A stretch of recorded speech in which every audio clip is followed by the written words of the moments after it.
Lendo a palavra de Deus, 1 João, capítulo de número 2, versículos 15 ao 17, onde diz assim para nós as Sagradas Escrituras: Não ameis o mundo, nem o que no mundo há. Se alguém ama o mundo, o amor do Pai não está nele.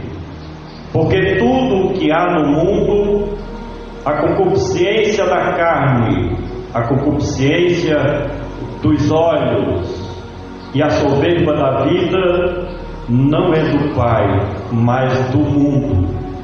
E o mundo passa, e a sua concupiscência, mas aquele que faz a vontade de Deus permanece para sempre. Que promessa maravilhosa nós temos da parte do nosso Deus. O que nós podemos tirar de proveito dessa passagem bíblica? Eu diria que João, ele tinha uma visão muito aguçada das coisas de Deus e do que estava acontecendo naquela época. Não é diferente na atualidade.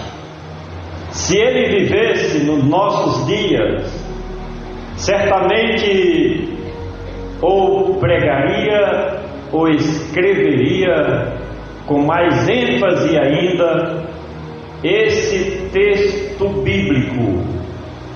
A preocupação dos apóstolos do primeiro século de nossa era cristã era com o bem-estar da Igreja de Cristo.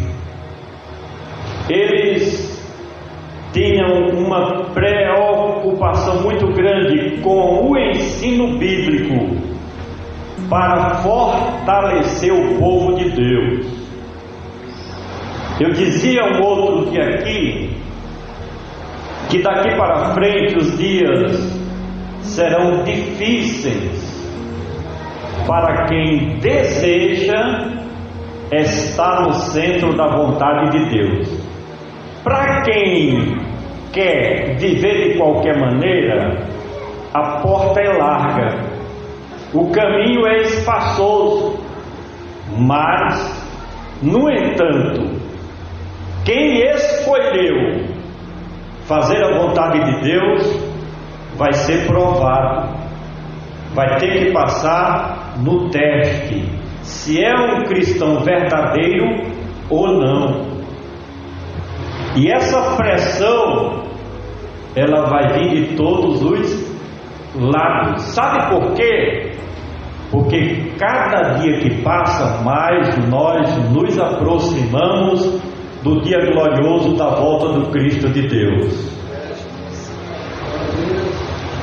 E somente aqueles que perseverarem até o fim, diz a Bíblia, que serão salvos. Quem recuar, perdeu tudo. Quem se desviar, perdeu tudo. Quem negar a sua fé, não adiantou, passar anos esquentando bancos de igreja, não adianta nada. Na hora da aprovação do teste, negar o nome de Cristo Jesus, negar a sua fé. E hoje as provações, as tentações não é igual ao primeiro século da igreja. Naquela época, as autoridades prendiam,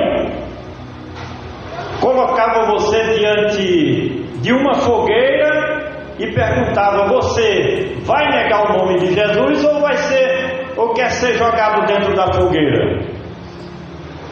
Quem era fiel, mesmo sendo queimado, não negava o nome de Jesus. Muitos abandonavam a fé. Hoje é diferente. Hoje a prova, sabe qual é?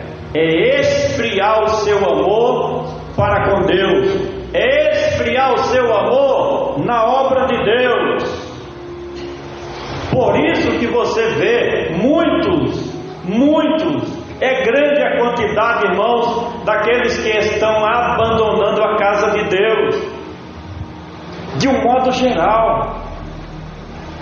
Conheço muitos pastores no estado da Paraíba e converso com eles, e eles têm falado sobre isso. O povo está esfriando, e esse esfriar é negar a fé.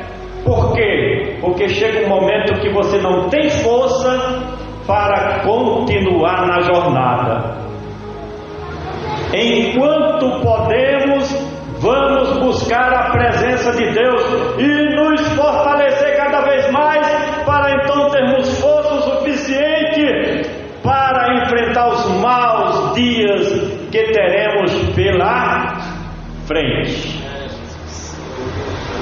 E nesta preocupação com a igreja do Senhor Jesus é que João escreveu estas palavras, quando ele começa dizendo: não ameis o mundo, nem o que no mundo há.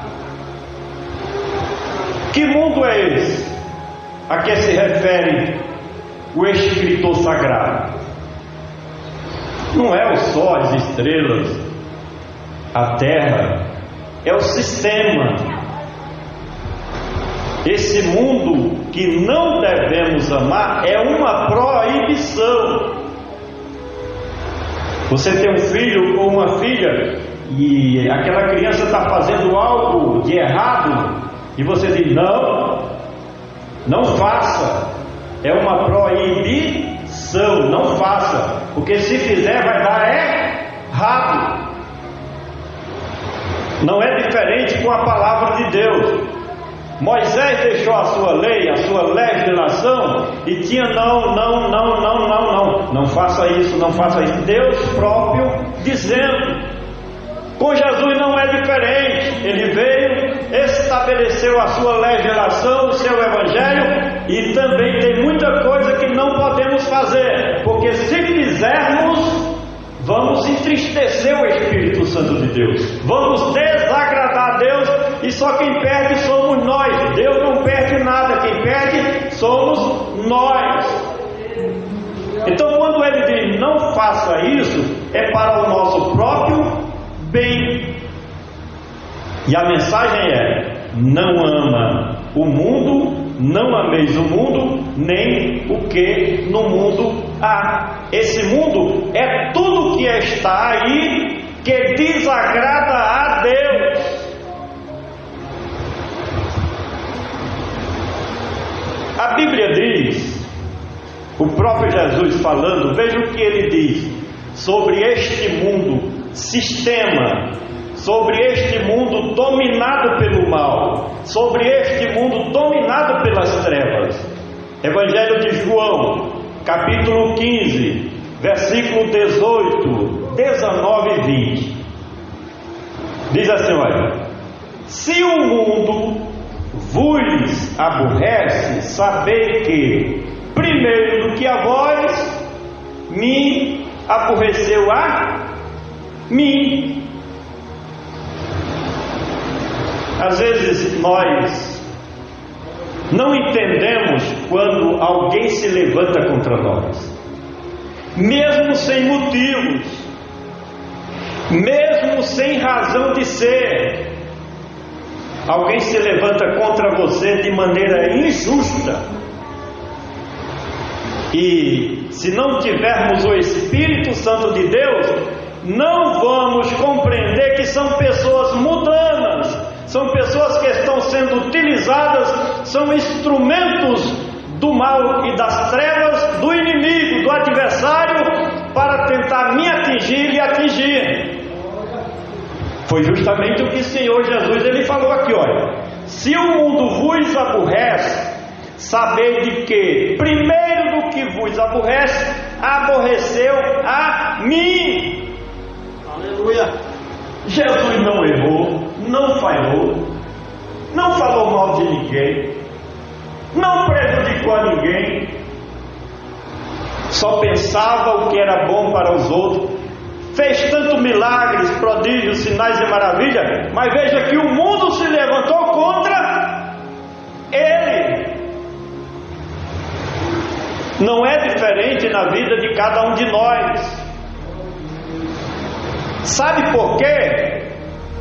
Do versículo 19 tem a explicação. Olha, veja bem: se vós fosseis do mundo, o mundo amaria o que era seu, mas porque não sois do mundo, antes eu vos escolhi do mundo, por isso que o mundo vos aborrece. Tem versão que diz: por isso que o mundo vos odeia.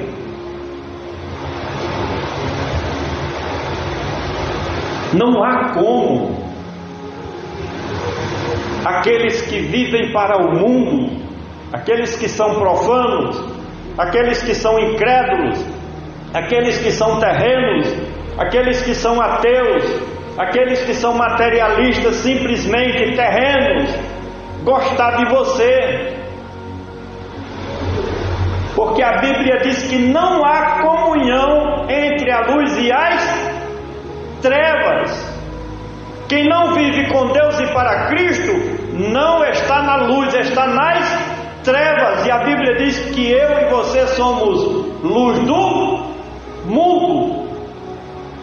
Então nos vê como estrangeiros. E a Bíblia diz que realmente nós estamos de passagem pelo planeta Terra. Não pertencemos a este mundo. Está aqui na palavra: se vós fosseis do mundo, o mundo vos amaria, mas porque não sois do mundo, antes eu vos escolhi do mundo, eu vos tirei do mundo, eu vos separei do mundo. É a própria palavra de Cristo neste texto sagrado.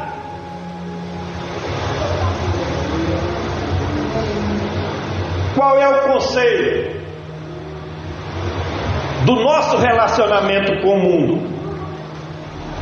Romanos capítulo 12, versículo 2 diz assim: e não vos conformeis com este mundo. O que o apóstolo estava nos ensinando nesta passagem bíblica? Não vos conformeis com este mundo. É que nós não vamos viver de acordo com o padrão do mundo. Se o mundo, ou o homem profano, o homem mundano vai pela direita, vamos pela esquerda. Ou o contrário, se ele vai pela esquerda, vamos pela direita. Você sabe o que significa dizer ser santo? E a Bíblia diz: sede santo como eu sou santo. Santo é separado do mundo, é separado para Deus, dedicado às coisas de Deus. Segundo o grego, santo quer dizer diferente. Você não pode ser, eu não posso ser igual a um homem lá do mundo. Tem que ser diferente, porque ser santo é ser diferente, é fazer a diferença no meio da sociedade, lá no seu trabalho. Você tem que fazer a diferença.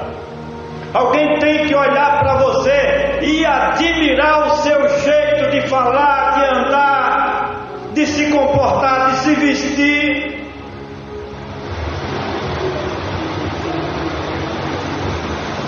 Atos, atitudes, intenções tem que ser diferente. A Bíblia diz: e outra vez vereis a diferença entre o que serve a Deus e o que não serve, entre o injusto e o justo.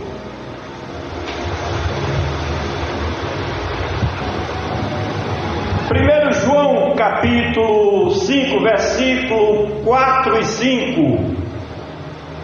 O conselho do Espírito Santo, sabe qual é?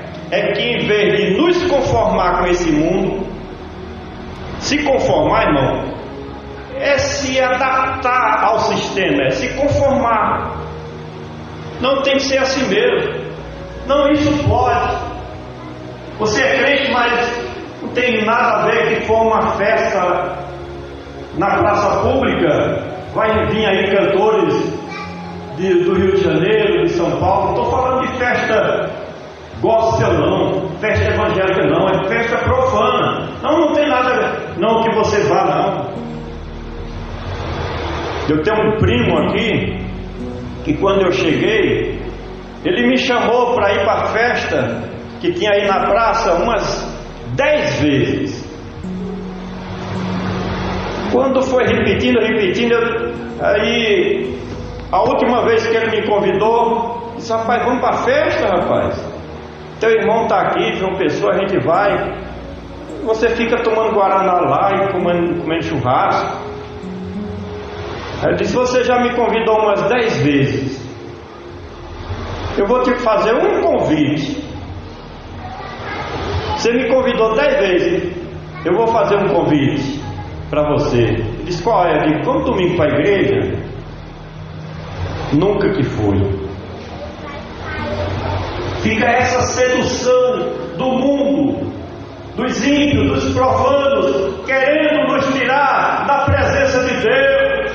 Nós temos que ter vigilância, ter cuidado para não ceder. Não podemos nos conformar com este mundo.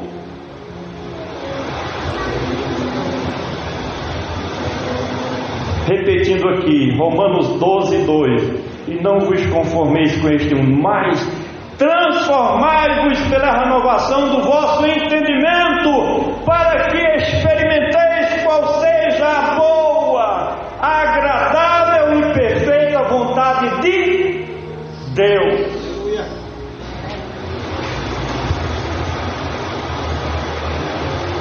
Onde tiver as trevas, não podemos estar lá. Não. Onde o mundo domina, não cabe um cristão verdadeiro. Não ameis o mundo, nem o que no mundo há. Tiago, escrevendo na sua carta, capítulo 4, versículo 4, sabe o que ele diz? Presta atenção. Olha aqui. Não sabeis vós que a inimizade do mundo, ou melhor, não sabeis vós que a amizade do mundo é inimizade contra Deus?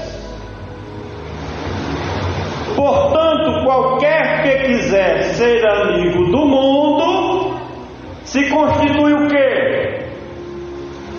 Inimigo de Deus, ou uma coisa ou outra. Nós temos livre arbítrio para escolher. Agora tem que escolher, não pode ficar em cima do muro. Não, hoje essa semana eu vou servir o mundo, fazer as coisas que o mundo oferece. Aí a semana que vem eu volto para a igreja e me quadro nos mandamentos do Evangelho. Não é assim. Ou uma coisa ou outra. O Senhor Jesus disse o quê? Que não podemos servir a dois senhores. Porque você vai agradar um e desagradar o outro. Não ameis o mundo nem o que no mundo há. Presta atenção. Se alguém ama o mundo, o que é que acontece? O amor do Pai não está nele.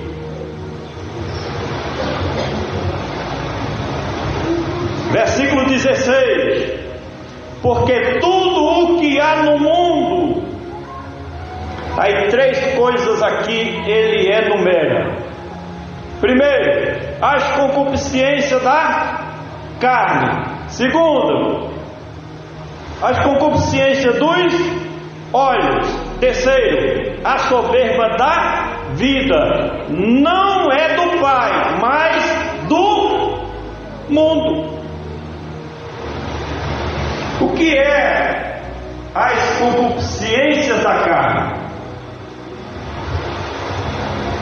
Concupiscência é a mesma coisa que cobiça. É aquilo que a carne deseja. Desde que houve o pecado de Adão e Eva lá no Jardim do Éden, que o homem, natureza humana, ficou manchada e passa a desejar, a cobiçar tudo aquilo que é contra a vontade de Deus. Eis a razão porque há uma necessidade de nós fazermos uma entrega total e absoluta de nossas vidas, do nosso querer, do nosso desejo ao Espírito Santo de Deus, porque Ele dominando a nossa natureza, aí fazemos sim a vontade do Senhor. Caso contrário, vamos viver de acordo com as concupiscências da carne. A Bíblia diz em Gálatas, capítulo 5, versículo 17, o seguinte, preste atenção: porque a carne cobiça contra o Espírito, e o Espírito contra a carne. Estes opõem-se um ao outro, para que não façais o que quereis. É uma batalha, irmãos. Já ouvi muitos pregadores dizer que nós temos 3 tipos de batalha, lutas diárias, se quisermos servir bem ao reino de Deus. Luta contra o mundo, luta contra a nossa carne, aos desejos carnais, e luta contra o diabo, o nosso adversário. E temos que vencer o mundo, vencer a nós mesmos, os desejos carnais, as coisas que o mundo oferece. A carne gosta. Se você não for forte, se não viver pela fé, porque nós vivemos pela fé, nós vamos ser vencidos pelo mundo, pela nossa carne e pelo diabo. Concupiscência dos olhos. Lá no primeiro pecado, no pecado original, lá no Jardim do Éden, o inimigo fez a proposta diante da mulher. E sabe o que a Bíblia diz? Que Eva viu com os olhos que a árvore era boa para dar entendimento. O que é que prevaleceu? Concupiscência dos olhos. E pela concupiscência dos olhos, ela pecou e fez com que o seu marido também pecasse. Nós temos o exemplo de Davi. Davi estava no palácio, reinando, governando, e saiu para a área palaciana. E da área palaciana, que ficava um pouco mais alto, ele viu uma mulher tomando banho, a mulher de Urias. Os irmãos conhecem essa história. Aí veio a concupiscência dos olhos, desejou uma mulher que não era sua. Através da concupiscência dos olhos, ele mandou que colocasse Urias na frente da batalha para morrer. E foi o que aconteceu. E aí adulterou com a mulher, pela concupiscência dos olhos. É um perigo. Hoje a televisão está uma profanação só com coisas que não podemos ver. Eu confesso para os irmãos, eu não vejo senão apenas o jornal. morais. Não é possível. É notícias que está acontecendo no Brasil e no mundo. É um perigo a concupiscência dos olhos. Quando o inimigo tentou a Jesus, a Bíblia diz em Mateus capítulo 4, versículo 8, 9 e 10, que ele transportou Jesus para um alto monte e mostrou os reinos do mundo e a glória deles. Jesus viu os reinos do mundo e a glória deles, toda a riqueza, todo o poderio. O inimigo fez com que Jesus visse isso. Aí ele disse para Jesus: olha, tudo isso eu te darei se prostrado em mim adorares. Se Jesus fosse pela concupiscência dos olhos, por aquilo que ele viu, tinha fracassado, e juntamente com ele todos nós teríamos fracassado também, porque a nossa vitória dependeu da vitória de Cristo Jesus. Louvado seja o nome poderoso do amado Jesus de Nazaré. Então, irmãos, a soberba da vida é terrível. Quando se fala sobre a soberba da vida, fala sobre o orgulho humano, fala sobre a prepotência humana, o egoísmo. E não podemos dar lugar às concupiscências da carne, a concupiscência dos olhos, nem a soberba da vida. Muitas pessoas, milhares delas, não aceitam a Jesus, sabe por quê? Pela sua prepotência, pelo seu orgulho, porque tem as coisas, porque ama as coisas materiais. Por isso que Jesus falou que é muito difícil um rico entrar no reino dos céus, porque é um soberbo. Não sabe ele que a Bíblia diz que pela soberba, a soberba precede a queda. Eu conheci, irmãos, nessa minha trajetória, pessoas que começaram na igreja bem, mas foram crescendo, acharam que estavam grandes, e a soberba subiu ao coração, à mente, ao pensamento, e diz a Bíblia que a soberba precede a queda, e muitos caíram, saíram da presença de Deus, o que sofre muitos prejuízo. Provérbios 16, 18: a soberba precede a ruína, e a altivez de espírito precede a queda.